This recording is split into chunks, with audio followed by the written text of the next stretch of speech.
So perhaps you have not been paying attention, and there's a chance that's the case. So let me get you caught up to speed. I'll give you the Cliff Notes version. So James Harden has lost his way in the NBA. The former MVP is drowning on a nightly basis. Fear the Beard has been canceled. The association made a major change into the interpretation of what a foul is.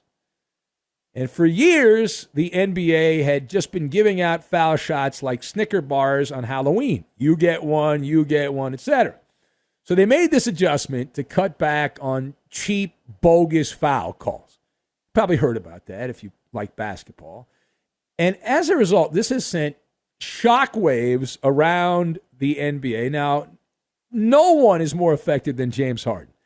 Now, this is a monologue about James Harden. We can also point out that Trae Young in Atlanta, I am told, had a bit of a meltdown as well with the referees.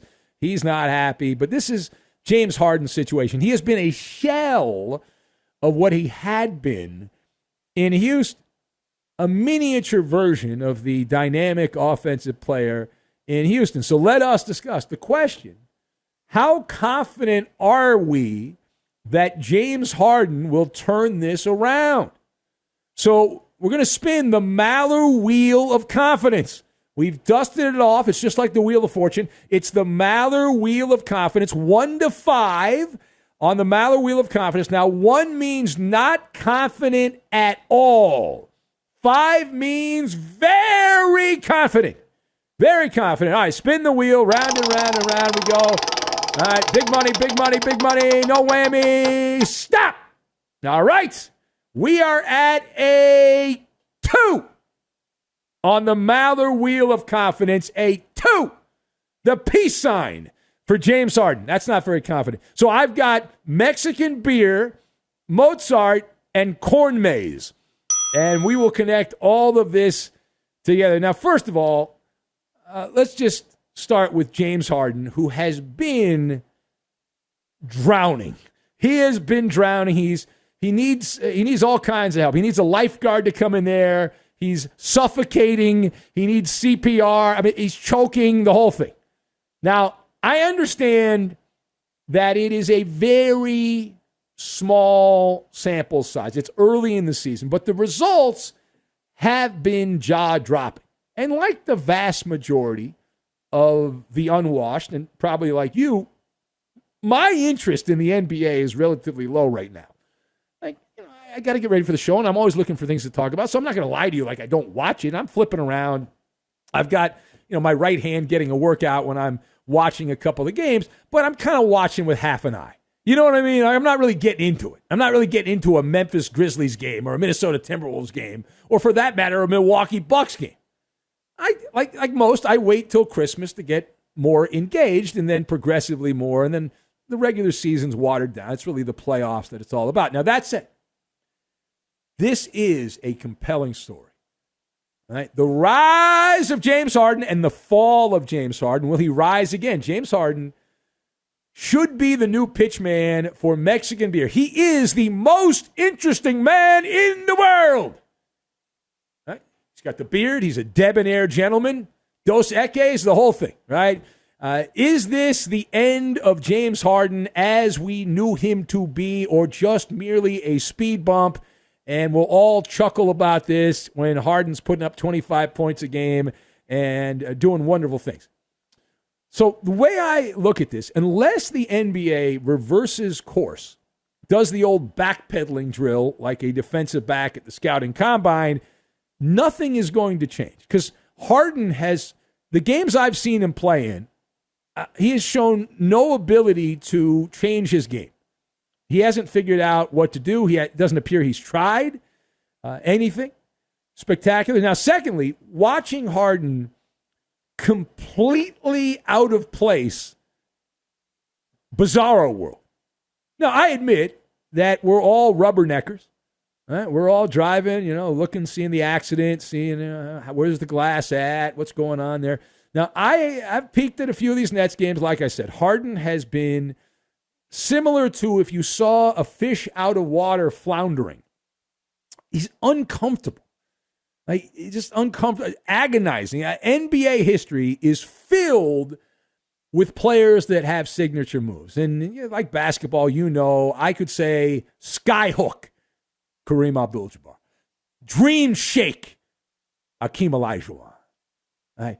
The back to the basket fadeaway, Michael Jordan. Now, maybe you'd say the Dirk Nowitzki fadeaway shot that he had, the killer fadeaway as well, but the fallback shot. Getting cheap whistles has been the trademark of James Harden's rise to prominence in the NBA. Right? Anyone push back on that? I don't know how you can push back on that. This man had 7 years in Houston of averaging 10 foul shot attempts per game or more, including 6 straight. He peaked at almost 12 foul shot attempts a game back in 2019, 2020, pre-pandemic. Not anymore, right? Now it's one of those record scratch moments. James Harden, I know it's very early, he's averaging 3 foul shots per game so far this year. He has become Mozart without the piano. What good is Mozart without the piano? Harden, the way he plays the game, it's all about that ISO game, very heavy on the ISO, codependent on getting to the foul line, and he's got to have the ball. He needs the ball in his hands, right? He's got to have the ball there, ball-dominant person. And so that performance, that type of player, it's not working for him right now. Now, part of it is also he's on the Brooklyn Nets, and they have this guy named Kevin Durant, his old teammate from Oklahoma City, who's pretty damn good. And so you've got that. But the new rules is the main thing. So as I said, unless the NBA reverses course, the only other option is to reinvent yourself, which Harden has shown no interest in. And it's Darwinism. We've used that term before. We'll use it again here. Darwinism. Adapt or die. His bag of tricks has a hole in it. It is no longer a treat. Whatever analogy you want to use. The glass slipper is broken. You can say whatever you want. All right, final thought. So the James Harden defenders marching in Chowder Society will point out it's only been a couple of games. And while that's true, they don't pay me to wait till the end of the season to form opinions, right? He played 5 games. There's a long, winding road ahead of the beard. Right now, he is stuck trying to navigate a corn maze, which is jam-packed with hidden booby traps filled with flammable, toxic chemicals. That's where he's at right now. So there has to be a metamorphosis. There has to be. Without the foul-drawing superpower, James Harden is, the word is unremarkable. He is the generic brand. You'll save some money on it, but they're paying a premium for a knockoff Gucci bag. You want the Gucci bag, it's a knockoff Gucci bag. Now, what is my evidence? James Harden has, if you look at the comps and you look at his career, I read this the other day and my eyes popped out. He has been just a little bit, just a hair better than your common NBA player, the baseline NBA player, and that's from both 2-point land and 3-point land. Let me give you the numbers on this. I know we're on radio and it's hard to pay attention, but since he entered the NBA years ago, over a decade ago, the average NBA player on 2-point shots is at 49.9%. James Harden is at 51.2%. So he's within the margin of error. He's 1.3% better than your average player at 2-point shots. All right, what about the 3-point shot? What about downtown Freddie Brown? James Harden is a 36.3% sniper, which is only marginally better than just any kind of NBA player. The average NBA player these days, over his career, has shot 35.7% from beyond the arc. So on that, he's just a little over half a percentage point better than your average player.